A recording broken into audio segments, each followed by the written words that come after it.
Sei que essa palavra é verdadeira, por isso espera a vida inteira.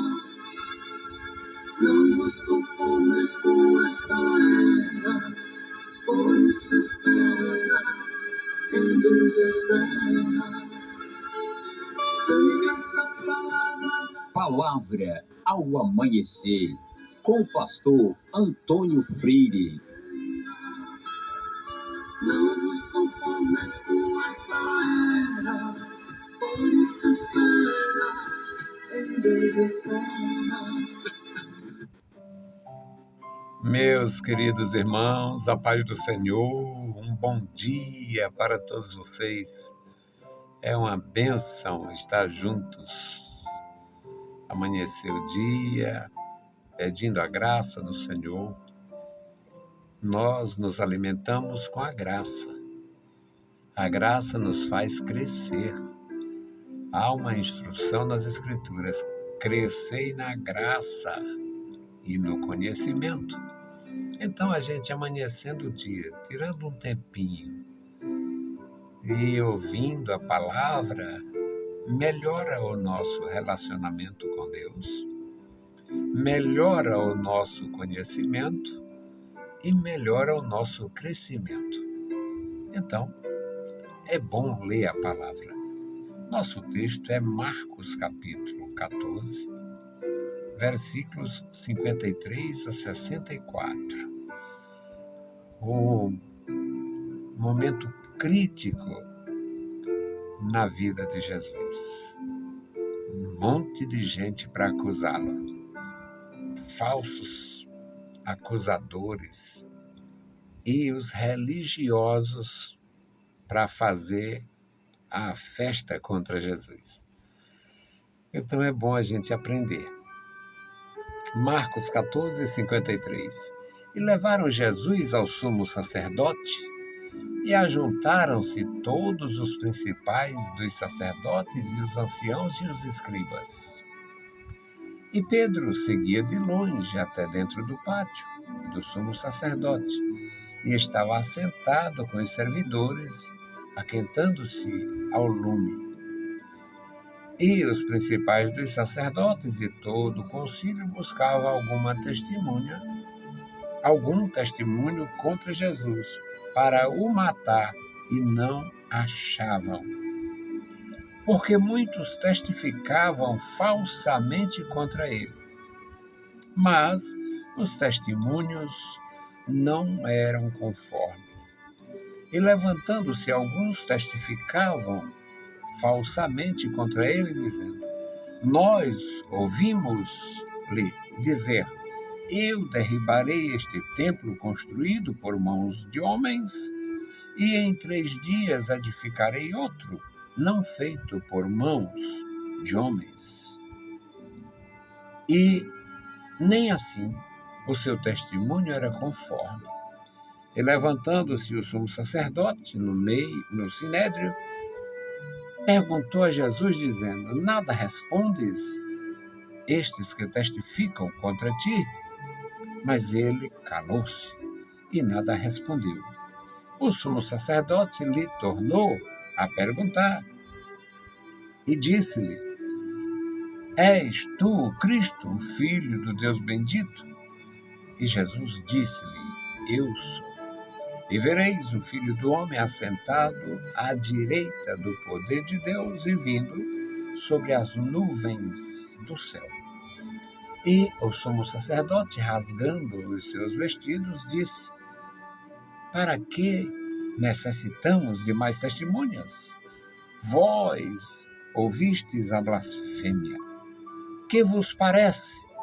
E todos o consideraram culpado de morte. Meus queridos irmãos, existem 2 possibilidades das pessoas falarem coisas diferentes usando os mesmos termos. E existe a possibilidade de usar, no caso desse texto aqui, um entendimento material para uma mensagem espiritual. Jesus não estava provocando ninguém. Na verdade, Jesus não provocou, não premeditou provocar. Jesus estava falando a verdade absoluta.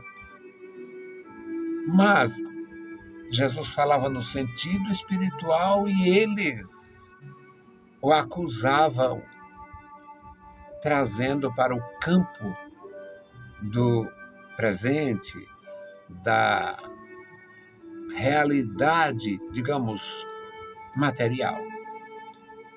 Jesus tinha falado sobre vários temas e foi levado ao sinédrio. Aqui é no julgamento do sinédrio.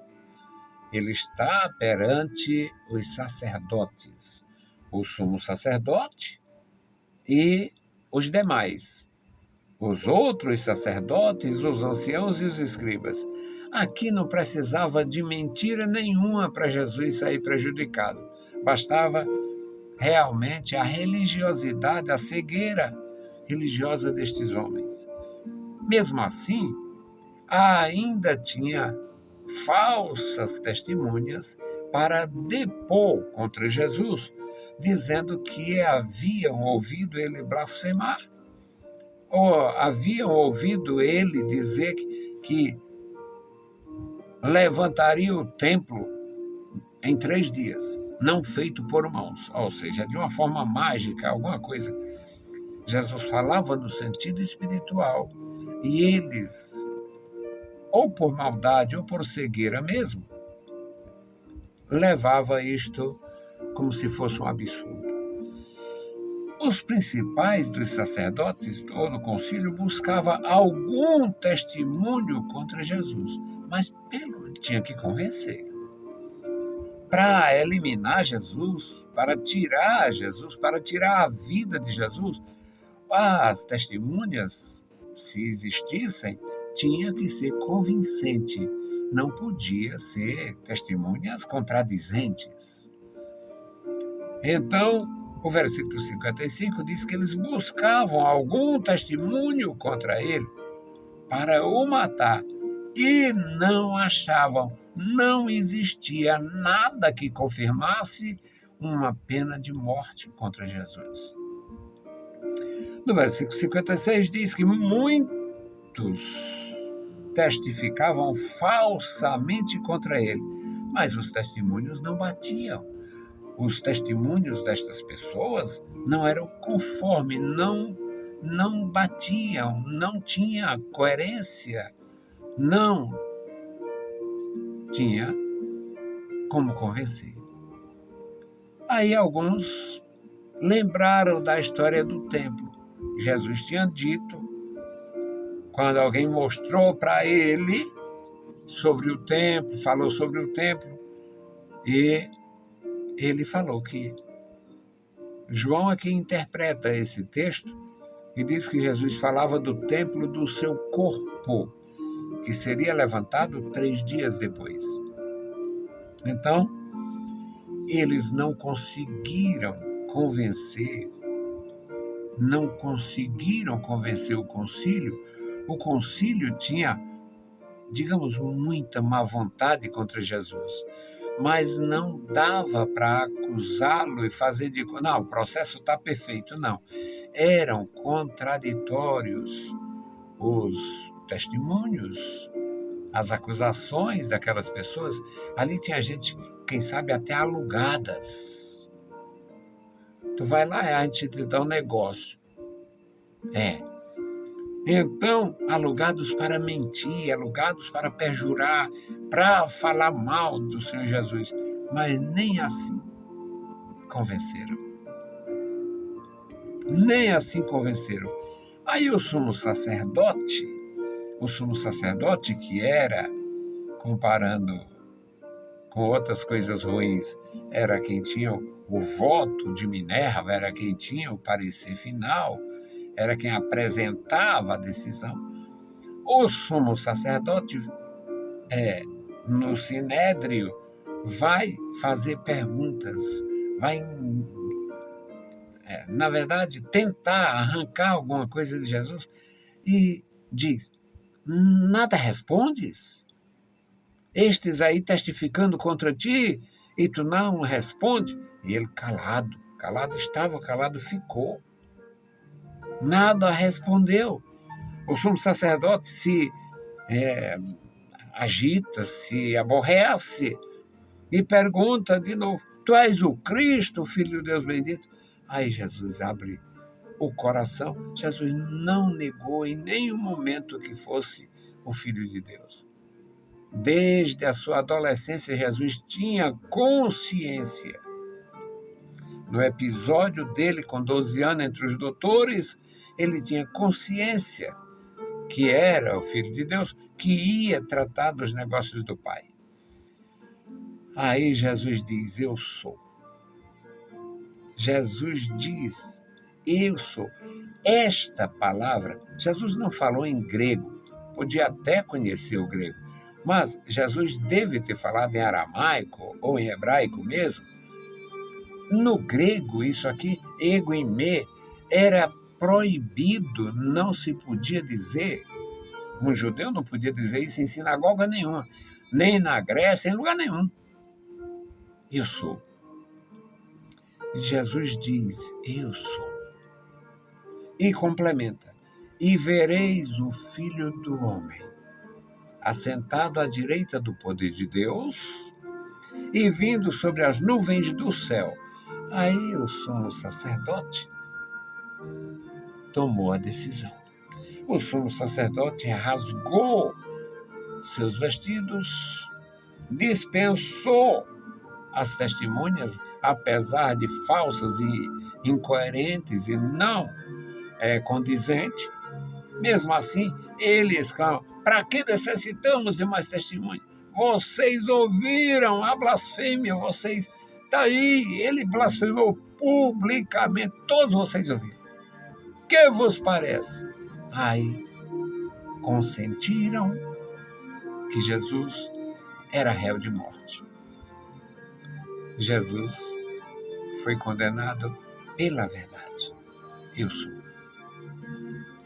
Ele diz: eu sou. Eu sou e vereis o Filho do Homem. Então, meus amados, não tem como escapar. As duas formas de dizer a verdade. O Senhor Jesus falando no sentido espiritual e eles entendendo no sentido material, ou por maldade ou realmente por cegueira. Muitos nos dias de hoje fazem a mesma coisa e muitos estão rasgando suas vestes por aí. Muitos estão jogando a toalha, como dizem, rasgando suas vestes e tal. Rasgai os vossos corações. É mais prático rasgar as vestes, é fácil rasgar as vestes. Rasgai os vossos corações. Humilhai-vos perante o Senhor. Humilhemo-nos diante do Senhor, pois Ele é o mesmo ontem, hoje e eternamente. E a sua verdade não muda. A verdade é isto, foi isto, será isto. Não muda. Prossigamos servindo ao Senhor, amando o Senhor, esperando na sua bondade e aprendendo essas lições práticas. Jesus, no Sinédrio, estava, digamos, em pior situação do que perante o Pilatos. Por essas e outras razões, Paulo preferiu ser julgado pelo rei pagão do que pelo sumo sacerdote judeu. Nós temos muito que aprender e aprendemos assim, pouquinho, em doses homeopáticas. Deus abençoe, meus amados irmãos, grandemente e poderosamente. A nossa intercessão hoje é pelo irmão Santiago. Santiago foi a primeira pessoa que eu conheci na família Monteiro. Ele e a irmã Aristênia me receberam muito bem, isso em 2003, 2005, por aí. E Até hoje a gente tem amizade e respeito. E eu tenho muita gratidão, porque a, a porta foi aberta pelo Santiago e hoje eu tenho amizade com a família e muitos deles me ajudam. Que Deus abençoe grandemente a família Monteiro e o Santiago pessoalmente, a sua casa, seus filhos e netos. Querido Deus, Pai Santo, Pai bondoso que está nos mais altos céus, nós te louvamos. Nós pedimos a Ti, meu Senhor, a graça. Estamos diante de Ti, meu Senhor, agradecidos, ó Deus, suplicando, ó Deus, pela Tua igreja. Abençoa o Teu povo em toda a terra, guarda a Tua igreja no nosso país, guarda a Tua igreja, Senhor, onde ela está sendo perseguida, guarda a Tua igreja onde está havendo, ó Deus, proibições, onde eles não podem falar do Teu amor. Aqui, meu Senhor, ainda temos a liberdade, nos ajuda, nos dá graça, nos ensina, meu Senhor, a usar com sabedoria. Amado Pai, agora, Pai, te apresentamos o Santiago, toma em tuas santas mãos o teu servo. Ó Senhor, eu te louvo pela vida dele, pela sua família. Guarda, Senhor, cada membro da família, a sua mãezinha, guarda, toma em tuas santas mãos. Ó, meu Senhor, manifesta o teu grande poder. Tu conheces, Senhor, as causas de cada um de nós. Tu sabes, meu Senhor, nossos desafios, necessidades, objetivos. Tu conheces o tesouro do nosso coração. Amado Pai, guarda o meu irmão e recompensa com a bênção dos céus, fortalecendo e firmando cada dia. Em nome de Jesus Cristo, nós te pedimos. Amém. Meus queridos irmãos, a paz do Senhor e bom dia.